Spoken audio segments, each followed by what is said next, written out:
নমস্কাৰ আজি লৈ আহিলোঁ আপোনাৰ এইটো হয় গাৰ্লিক ভ্লাইন হয় এইটো আৰু মই এইটো নাৰ্চাৰীৰ পৰা লৈ আহিছিলোঁ আৰু ইয়াৰ দাম আছিলে 200 আছিলে মই নাৰ্চাৰীৰ পৰা লৈ আহিছিলোঁ আৰু এই পুলিটো মই এই বকুলডালত লগাই দিম আৰু এই পুলিটোৰ ফুল হয় এইটো গাৰ্লিক ভ্লাইন আৰু মই এই পুলিটোৰ ফটো দেখাম আপোনালোকক তো চাওঁ আপোনালোকে ভিডিঅ'টো শেষলৈকে চাই থাকক আৰু এই বকুল পুলিটো মই নাৰ্চাৰীৰ পৰা লৈ আহিছিলোঁ এই বকুল পুলিটো প্ৰায় এতিয়া 4 বছৰ 4.5 বছৰ 5 বছৰমান হৈ গ'ল পুলিটো চাওকচোন কি ধুনীয়া ওখৰ ডাঙৰ কি ধুনীয়া হৈ গ'ল পুলিটো চাই থাকোঁতে আৰু এই বকুল পুলিটোৰ লগতে এই ফুল পুলিটো লগাই দিওঁ আৰু পাথৰবোৰ যিহেতু বহুত এই জেগাখিনি আমাৰ প্লাষ্টাৰ কৰা আছিলে আৰু এনেকৈ মই পাথৰবোৰ অঁতৰাই লৈছোঁ যাতে পুলিটো বাঢ়িবলৈ মানে পুলিটো বাঢ়িবতো লাগিব পাথৰৰ ওপৰত দিলেতো পুলিটো নাবাঢ়িব ন তো মই পাথৰবোৰ আঁতৰাই দিছোঁ গাঁতটো খানি হোৱাৰ লগতে মই অলপ শুকান গোবৰ বিচাৰি লৈ আহিলোঁ আৰু শুকান গোবৰবোৰ মই এনেকৈ গুড়ি কৰি লৈছোঁ এনেকৈ গুড়ি কৰি লোৱাৰ পিছত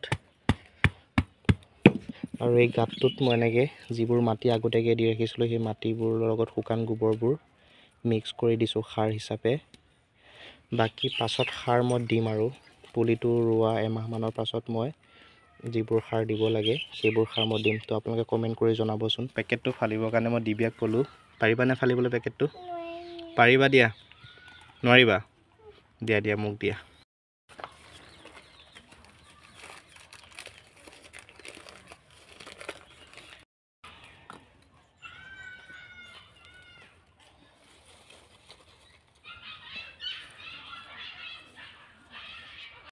তো পুলিটো ৰোৱা সম্পূৰ্ণ হ'ল আৰু সম্পূৰ্ণ হোৱাৰ পাছতে কাষে কাষে অলপ পানী দিলোঁ যাতে কাষে কাষে থকা টাইট মাটিবোৰ অলপ কোমল হয় সেয়েহে অলপ পানী অলপ দিয়া গ'ল আৰু কাষতে থকা সেই কাগজ ফুলজোপালৈ মন কৰকচোন কি ধুনীয়াকৈ ফুলিবোৰ লৈছে আৰু এই জুপি ফুল ৰোৱা প্ৰায় 2 বছৰমানেই হ'ল আৰু এতিয়া ফুলিবোৰ লৈছে আৰু চাওকচোন কি ধুনীয়া ৰঙাৰ দৰে একদম গোলাপৰ দৰে কি ধুনীয়া ফুলিবোৰ লৈছে